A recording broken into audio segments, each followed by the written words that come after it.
Hello friends, welcome back to Alfida channel. இன்றைக்கி நம்ம சேனலில் பார்க்க போகிற ரெசிபி ஒரு டிஃப்ரெண்ட்டான ரெசிபின்னு சொல்லலாம். பர்தா பிரியாணி தான் நம்ம ஸ்பைசி சிக்கன் பிரியாணி தான் செய்ய போகிறோம். வாங்க எப்படி செய்யலான்னு பார்க்கலாம். ஃபஸ்ட்டு பர்தா பிரியாணிக்கு தேவையான பொருட்கள் என்னென்னு பார்த்துடலாம். ஒரு பவுலில் நான் 3 வெங்காயம் கட் பண்ணி வச்சுருக்கேன். அதே மாதிரி 3 தக்காளி கட் பண்ணி வச்சுருக்கேன். அது கூடவே 5 பச்சை மிளகா, தேங்காய் 1 எடுத்து திருவி நான் பேஸ்ட் பண்ணி வச்சுருக்கேன். அது ஒரு பவுலில் எடுத்து வச்சுக்கலாம். பிளேட்டில் நம்ம பிரியாணிக்கு தேவையான மசாலா பவுடரை எடுத்து வச்சுருக்கேன். என்னென்ன பவுடர் எடுத்து வச்சுருக்கேன்னா, garam masala 1 spoon, chicken masala 2 spoon, biryani masala 2 spoon, சீரகத்தூள் 1 ஸ்பூன், பர்தா பிரியாணி மசாலா 2 ஸ்பூன், மிளகாய் தூள் 1 ஸ்பூன், மஞ்சத்தூள் 1 ஸ்பூன், மிளகுத்தூள் 1 ஸ்பூன். இந்த மசாலா பவுடர் எல்லாம் நான் ஒரு பிளேட்டில் எடுத்து வச்சுருக்கேன். 1 கிலோ பிரியாணி அரிசி எடுத்து வச்சுருக்கேன். இப்போ பேன் வச்சு நல்லா ஹீட் பண்ணிப்போம். பேன் நல்லா சூடானதும் ஆயில் சேர்த்துப்போம்.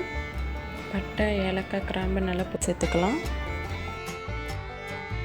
பட்டை, ஏலக்காய், கிராம்பு நல்லா பொரிஞ்சு வந்ததும் நம்ம நறுக்கி வச்சுருந்த வெங்காயத்தை சேர்த்து நல்லா மீடியம் ஃப்ளேம்லே ஃப்ரை பண்ணி விடலாம். வெங்காயம் நல்லா கோல்ட் கலரில் சேஞ்ச் ஆகி வரும்போது நம்ம ஸ்லைஸ் பண்ணி வச்சுருந்த பச்சை மிளகாயை சேர்த்துக்கலாம்.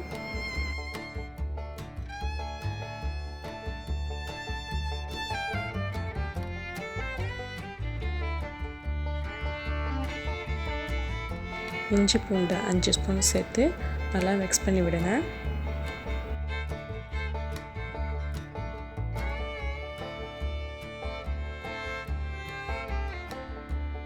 மிளகாய் தூள் 2 ஸ்பூன் சேர்த்து நல்லா மீடியம் ஃப்ளேம்லேயே 10 மினிட்ஸ் வதக்கி விடுங்க.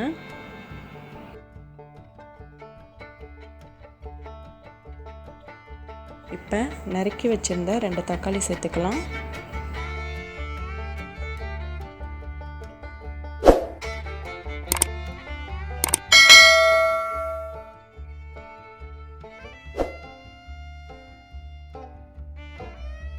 தக்காளி சேர்த்த பிறகு நமக்கு இப்போ பார்க்க கிரேவி ஸ்டேஜில் இருக்குது. இப்போ நம்ம எடுத்து வச்சுருந்த மசாலா பவுடரை ஆட் பண்ணிடலாம்.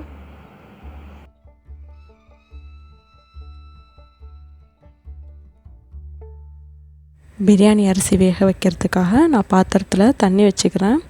தண்ணி லேசாக சூடானதும் ஒரு பிரியாணி இலை சேர்த்துக்கிறேன். அது கூட ஒரு பட்டை, 2 ஏலக்காய், 2 கிராம்பு சேர்த்துக்கிறேன். அது கூடவே கல்லுப்பு 1 ஸ்பூன் சேர்த்துக்கிறேன். மூடி போட்டு க்ளோஸ் பண்ணிடலாம்.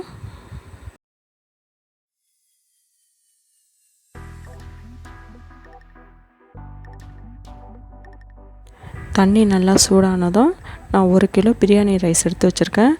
அதை தண்ணி நல்லா சூடானதும் அது கூட சேர்த்துக்கலாம். இப்போ ரைஸ் நல்லா வேக வச்சு எடுத்து வச்சுருக்கோம். அது கூட தனியாக வெள்ளை ரைஸ் மட்டும் கொஞ்சமாக தனியாக எடுத்து வச்சுப்போம். கலருக்காக தான் நான் எடுத்து வைக்கிறேன்.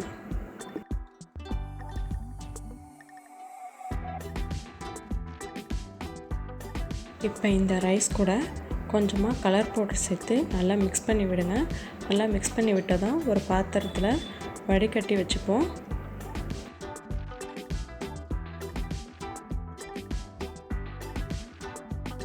இப்போ இந்த கிரேவி கூட தயிர் கொஞ்சமாக சேர்த்துப்போம். நம்ம ரெடி பண்ணி வச்சுருந்த சிக்கனை இப்போ அந்த கிரேவி கூட ஆட் பண்ணிக்கலாம். நான் என்னென்ன மசாலா இதுக்கு ஆட் பண்ணியிருக்கேன்னா, தயிர் 1 கப், இஞ்சி பூண்டு பேஸ்ட் 2 ஸ்பூன், மிளகுத்தூள் 1 ஸ்பூன், சீரகத்தூள் 1 ஸ்பூன், சிக்கன் மசாலா 1 ஸ்பூன், மஞ்சத்தூள் 1/4 ஸ்பூன். இதான் நான் ஆட் பண்ணி மிக்ஸ் பண்ணி வச்சுருக்கேன். இந்த கிரேவி கூட இப்போ சேர்த்து நல்லா மிக்ஸ் பண்ணி விடலாம். நம்ம அரைச்சி வச்சுருந்த தேங்காவை இப்போ அது கூட சேர்த்துக்கலாம். உப்பு 1 ஸ்பூன் சேர்த்துக்கலாம்.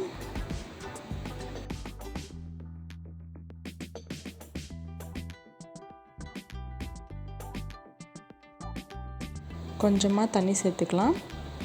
10 மினிட்ஸ் அப்படியே மீடியம் ஃப்ளேம்லேயே கொதிக்கட்டும்.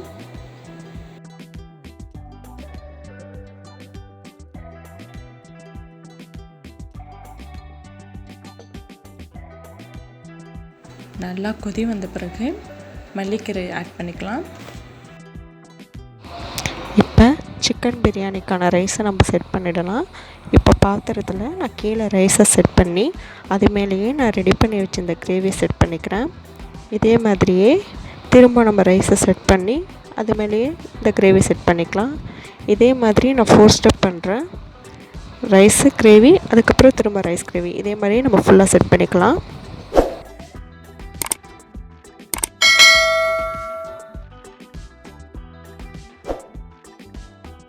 நம்ம ரைஸ் எல்லாம் செட் பண்ண பிறகு ஃப்ரை பண்ணி வச்சுருந்த ஆனியனை சேர்த்துக்கலாம். நான் ஒரு லெமன் ஜூஸ் எடுத்து வச்சுருக்கேன், அதை சேர்த்துக்கலாம். அது கூடவே எல்லோ கலர் பவுட்ரு தண்ணியில் மிக்ஸ் பண்ணி வச்சு கலருக்காக நான் சேர்க்குறேன். இது ஆப்ஷனல் தான், உங்களுக்கு வேணும்னா ஸ்கிப் பண்ணிக்கலாம்.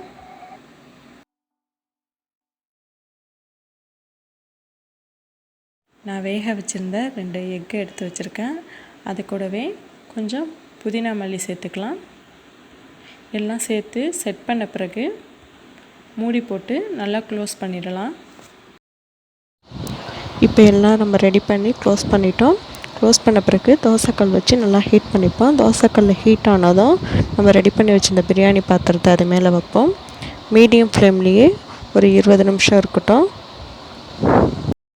பிரியாணி பாத்திரம் மேலே நான் தண்ணி வச்சு வெயிட்டான பாத்திரம் வைக்கிறேன். இப்போ 20 நிமிஷம் ஆச்சு, நம்ம ஓப்பன் பண்ணி பார்க்கலாம். நல்லா சூப்பராக ரெடியாகி வந்திருக்கு. பார்க்கும்போதே நல்லா பொலன்னு நல்லா அழகாக ரைஸ் வந்திருக்கு. நல்லா சூப்பரான ஸ்பைசி சிக்கன் பிரியாணி ரெடி ஆகிடுச்சு. நீங்களும் மறக்காமல் இதை வீட்டில் ட்ரை பண்ணி பார்த்து கமெண்ட் பண்ணுங்கள்.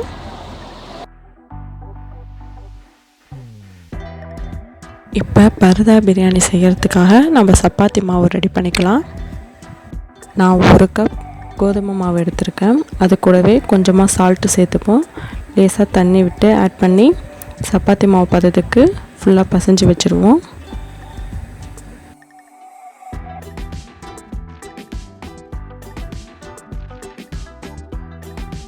இப்போ நம்ம பசைச்சு வச்சுருந்த சப்பாத்தி மாவை 3 மணி நேரம் அப்படியே விட்டுறலாம். நம்ம வேக வச்சுருந்த பிரியாணி ரைஸில் நான் ரெட் கலர் பவுடர் தண்ணியில் மிக்ஸ் பண்ணி வச்சுருக்கேன். அதை நம்ம இப்போ ஆட் பண்ணி வச்சுக்கலாம். எல்லோ கலர் கிடைக்கும். இப்போ 3 மணி நேரம் ஆகிடுச்சு. நம்ம பசைஞ்சு வச்சுருந்த சப்பாத்தி மாவை ஆயில் அப்ளை பண்ணி நல்லா தேய்ச்சிப்போம். எவ்வளோ உங்களால் முடியுதோ நல்லா அது வரைக்கும் நல்லா தேய்ச்சிக்கலாம்.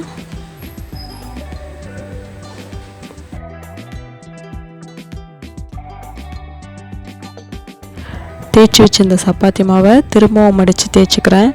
ஏன் நான் தேய்க்கிறேன்னா சாஃப்ட்னஸ்க்காக செய்கிறேன். இதே மாதிரி நம்ம ஃபுல்லாக செஞ்சிடலாம். ரொம்ப மெலிசாக இருக்கக்கூடாது, கொஞ்சம் தின்னாக தான் இருக்கணும்.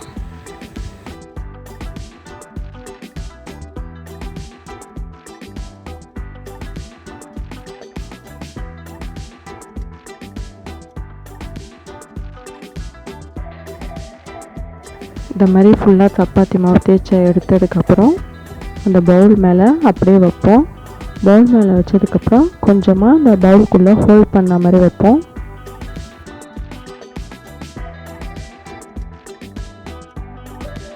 பர்தா பிரியாணிக்கான ஃபர்ஸ்ட்டு ஸ்டெப்பு நம்ம ஹோல்ட் பண்ணி வச்சதுக்கப்புறம் நம்ம ஃப்ரை பண்ணி வச்சுருக்க ஆனியனை சேர்த்துக்கிறேன். ஆனியன் சேர்த்த பிறகு நம்ம சீஸ் வச்சுப்போம். நல்லாயிருக்கும் சாப்பிடும் போது. அது மேலேயே வேக வச்சுருந்த எக்கை சேர்த்துக்கிறேன். எக்கு சேர்த்த பிறகு நான் வேக வச்சுருந்த பிரியாணி ரைஸை கலர் போட்டு மிக்ஸ் பண்ணி வச்சுருந்தேன்னா அந்த ரைஸை இப்போ ஆட் பண்ணிக்கலாம்.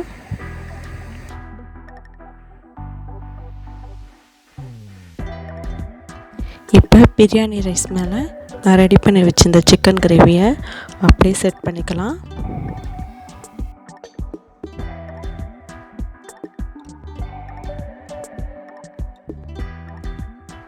இப்போ செகண்ட் ஸ்டெப்பாக நான் அதே மாதிரியே ரைஸ் செட் பண்ணி அதே மேலேயே இந்த ரெடி பண்ணி வச்சுருந்த கிரேவியை செட் பண்ணிக்கிறேன். இதே மாதிரியே நான் 3 லேயர் வைக்கிறேன்.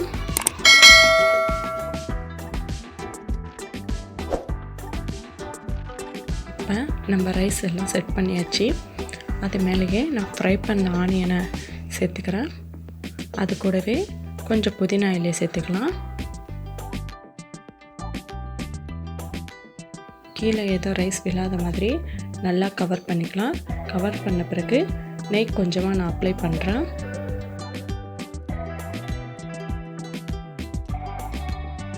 இப்போ பேன் நல்லா சூடானதும் நம்ம அப்படியே அந்த பவுல் எடுத்து அந்த பேன் மேலே வச்சுருவோம். மெல்லமாக எடுத்து விடுங்க. சப்பாத்தி மாவு மேலே நெய் அப்ளை பண்ணிக்கோங்க.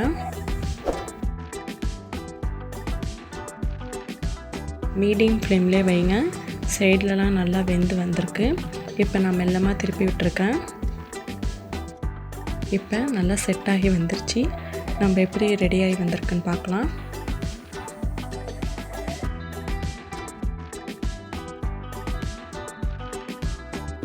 நான் ட்ரையாங்கிள் ஷேப்பில் கட் பண்ணுறேன். பாருங்கள், சூப்பராகவே வந்திருக்கு.